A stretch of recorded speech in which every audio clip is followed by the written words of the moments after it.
बिस्मिल्लाहिर्रहमानिर्रहीम। अस्सलाम वालेकुम नाज़रीन, मैं हूँ आपका मेज़बान खालिद जमील और आप देख रहे हैं मेरा यूट्यूब चैनल। नाज़रीन, गुज़श्ता दिनों मीडिया में ज़राए से खबरें चली थीं जब जनरल आसिम मुनीर जो आर्मी चीफ हैं पाकिस्तान के, उनसे इसहाक डार ने और बिजनेस कम्युनिटी ने मुलाकात की। तो उसमें एक खबर ये भी चली जिसमें यह कहा गया कि जनरल आसिम मुनीर साहब ने यह कहा है कि इमरान खान साहब ने उनसे मुलाकात की ख्वाहिश का इजहार किया था, लेकिन उन्होंने इनकार कर दिया और उनका ये कहना था कि सियासी मसाइल जो हैं वो सियासतदान खुद हल करें और उनको कुछ लेना देना नहीं है और वो सियासतदानों से कोई मुलाकात में दिलचस्पी नहीं रखते। इस हवाले से काफ़ी शोर भी हुआ सोशल मीडिया पे, मीडिया के ऊपर ही बहुत से तबसरे किए गए। इमरान खान साहब ने इस खबर के तनाजुर में बड़ा एक जानदार किस्म का और बड़ा ज़ोरदार किस्म का जवाब दिया है। उस पर आज हम ज़रा बातचीत करेंगे और उसका एनालिसिस करेंगे, ये सारा बैकग्राउंड में क्या चल रहा है। और दूसरा मामला जो है वो पंजाब में इंतखाबी शेड्यूल का ऐलान हो चुका है, लेकिन इंतखाबी सरगर्मियों के हवाले से जिस अंदाज में पंजाब की निगरान हुकूमत जो है वो अपना रवैया अपनाए हुए है, उसके तनाज़ुर में काफ़ी सवालात उठाए जा रहे हैं। और एक सबसे बड़ी बात ये कही जा रही है कि ये बड़े कंट्रोल्ड इलेक्शंस करवाने की कोशिश की जा रही है। और इसमें इमरान खान ने भी स्टेटमेंट दिया जिसमें उन्होंने कहा कि हुकूमत की कोशिश है कि उनको गिरफ्तार किया जाए, उनको जेल में बंद किया जाए, उनको नाअहल किया जाए और जो मरकज़ी लीडरशिप है PTI की उनको भी अरेस्ट किया जाए, पकड़ा जाए मुख्तलिफ केसेस के अंदर। और आप देख रहे हैं पै दर पै केसेस जो हैं उनका इंदराज किया जा रहा है। लाहौर में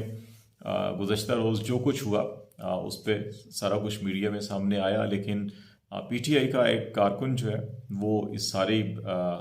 फसादात के अंदर जाँ बाग भी हुआ। पुलिस उसको अरेस्ट करके ले गई थी, उसकी वीडियोस, उसकी तस्वीरें वो भी सामने आई थी।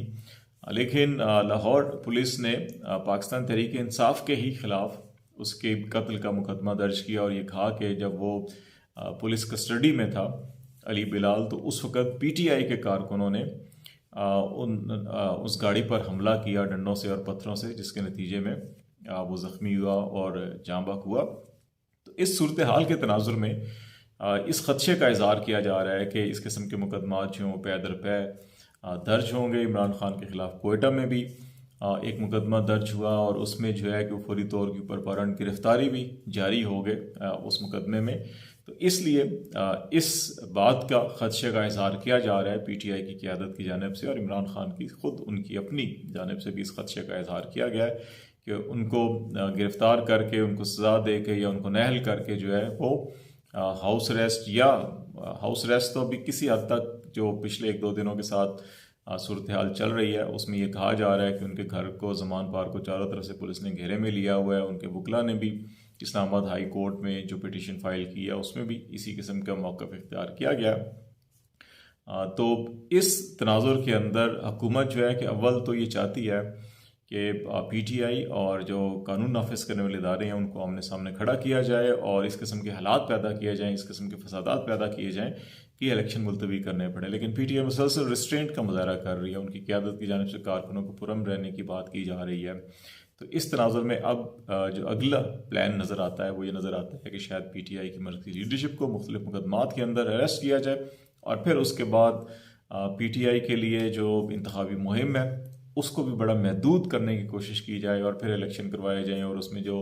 इंतज़ामी मशीनरी है उसको इस्तेमाल करने की बातचीत की जा रही है। इस किस्म की भी इलेक्शन कमीशन के ज़राए से खबरें सामने आ रही हैं कि इस दफ़ा जो रिटर्निंग अफसर हैं वो शायद अदलिया से नहीं होंगे, वो सिविल ब्यूरोक्रेसी से होंगे। और सिविल ब्यूरोक्रेसी से अगर रिटर्निंग अफसर होंगे तो फिर उसमें भी अंदाज़ा लगाया जा सकता है कि अगर पंजाब के अंदर इस वक्त जो सिविल ब्यूरोक्रेसी है या पुलिस है वो PTI को इंतज़ामी तौर के ऊपर जिस अंदाज में ट्रीट किया जा रहा है और जो लाहौर के अंदर रैली को जिस अंदाज में ट्रीट किया गया, उससे अंदाज़ा लगाया जा सकता है कि पंजाब में किस तरह से PTI को इलेक्शन कैंपेन चलानी की इजाज़त दी जाएगी। तो इन हालात के अंदर ये कहा जा रहा है कि ये एक कंट्रोल्ड इलेक्शन करवाने की अभी प्लान के ऊपर काम हो रहा है। तो लेकिन मेरा ख्याल है कि ये जितनी भी कोशिशें की जाएँ, निगरान हुकूमत इस वक्त जो है कि वो इतने शायद तजर्बाकार लोग नहीं हैं, उनके पीछे शायद बहुत तजर्बाकार या सहूलतकार होंगे, लेकिन जितने हमज़ा शहबाज शरीफ और शहबाज शरीफ ख़ुद तजर्बाकार थे, और हमज़ा जब ख़ुद चीफ मिनिस्टर थे पंजाब के, उस वक़्त 20 हलकों के अंदर ज़िमनी इलेक्शन हुआ था। उसके नताइज भी सबके सामने हैं। जब आवाम निकल आए एक दफ़ा, और अगर 50-60% आवाम वोटर जो है वो निकल आए पोलिंग स्टेशन के ऊपर, तो फिर बड़ा मुश्किल हो जाता है। और अभी जो हम हालात देख रहे हैं, जिस अंदाज के अंदर PTI के कारकुन इमरान खान के तहफ़्फ़ुज़ के लिए आते हैं, उनकी रैलीज़ में आते हैं, उनकी वीडियो लिंक के ऊपर खिताब को सुनते हैं, मेरा ख्याल है कि ये जो जोश जज्बा है वो माजी में कहीं नहीं देखा गया। अब जो भी हथकंडे इस्तेमाल किए जाए, मेरा ख्याल है लोग इस किस्म की कंट्रोल्ड डेमोक्रेसी या कंट्रोल्ड इलेक्शन के ख्वाब को शायद जो है कि वो पाए तकमील तक नहीं पहुंचने देंगे। तो ये एक सिचुएशन है। दूसरी सिचुएशन जो है वो KP के अंदर इलेक्शन की डेट अभी तक नहीं दी गई। गवर्नर KP को इलेक्शन कमीशन ऑफ पाकिस्तान ने 14 मार्च को दावत दी है कि वो आएँ और चीफ इलेक्शन कमिश्नर से मुलाकात करें। तो तवक्को की जा रही है कि 14 मार्च को जो ये बातचीत होगी उसके तनाज़ुर में शायद कोई तारीख सामने आ जाए। लेकिन बाज़ हल्कों का ख्याल है कि अभी भी जो गवर्नर KP का बयान था रिसेंटली, कल भी हमने उसका जिक्र किया था, वो कह रहे थे कि चांद देखने से भी ज़्यादा मुश्किल काम दिखाई देता है तारीख देना। उन्होंने कानून नाफिज करने वाले इदारों और एजेंसियों से रिपोर्ट्स मांगी हुई हैं। तो मुमकिन है कि वो जो भी उनको रिपोर्ट्स मिले उनके तनाज़ुर में ये कहें जी कि KP में इलेक्शन जो होना जो है वो शायद मुमकिन नहीं है, या कानून अमन अमान की सूरत हाल, ये कुछ भी वो कह सकते हैं। क्योंकि इस वक्त जो इलेक्शन कमीशन में मुलाकात हुई थी उसमें तो वजारत दाखिला ने और फाइनेंस मिनिस्ट्री के हुकाम ने मुलाकात की थी। फाइनेंस मिनिस्ट्री ने तो कहा है कि हम जितना भी पैसे दरकार होंगे वो दे देंगे और मनोवन अमल करेंगे सुप्रीम कोर्ट के फैसले पर। लेकिन अब सिक्योरिटी मेयर्स के हवाले से जो देखना होगा कि KP के गवर्नर आया की तारीख देते हैं या कोई जवाब पेश करते हैं। तो दूसरी तरफ पाकिस्तान तहरीक इंसाफ ने KP के गवर्नर को लीगल नोटिस भेजा है, जिसमें उन्होंने कहा है जी कि सुप्रीम कोर्ट का फैसला और आईन पाकिस्तान में बड़ा वाज़ेह दर्ज है कि इलेक्शन की डेट किसने अनाउंस करनी है, कैसे करनी है, और अगर उन्होंने अपनी आईनी जिम्मेदारी पूरी ना की तो फिर उनके खिलाफ आर्टिकल 6 का केस बनाया जाएगा, रेफरेंस दायर किया जाएगा, और ये बाकायदा एक लीगल नोटिस उनको भेज दिया गया है। और सुप्रीम कोर्ट का फैसला एग्जिस्ट करता है, और अगर 14 तारीख को भी गवर्नर KP ने कोई ऐसी रीजंस पेश की या डेट ना दी, तो फिर एक गालिब इम्कान ये भी है कि सदर मुमलिकत शायद ख़ुद इसका नोटिस लेकर और वो तारीख ऐलान कर दें, क्योंकि सुप्रीम कोर्ट ने अपने हुक्म में कहा था कि अगर KP के गवर्नर तारीख नहीं ऐलान करते तो फिर सदर पाकिस्तान को इख्तियार होगा कि वो तारीख ऐलान कर सकते हैं। तीसरा अहम मामला जो स्टार्ट में हमने कहा कि जनरल आसिम मुनीर ने जो रिसेंटली उनके मंसूब करके ख़बरें चली थी, उसकी कोई हमारी नज़र से बाज़ाब्ता तौर के ऊपर तरदीद नहीं नज़र से गुजरी। तो इमरान खान ने BBC को जो इंटरव्यू दिया है उसके अंदर इन सवालों का बड़ा वाज़ेह जवाब दिया। उन्होंने कहा जी उनको ये कहा गया था कि अगर आपकी मुलाकात करवाई जाए आर्मी चीफ से तो क्या आप मुलाकात कर लेंगे। तो उन्होंने कहा कि उस तनाज़ुर में उन्होंने कहा कि वो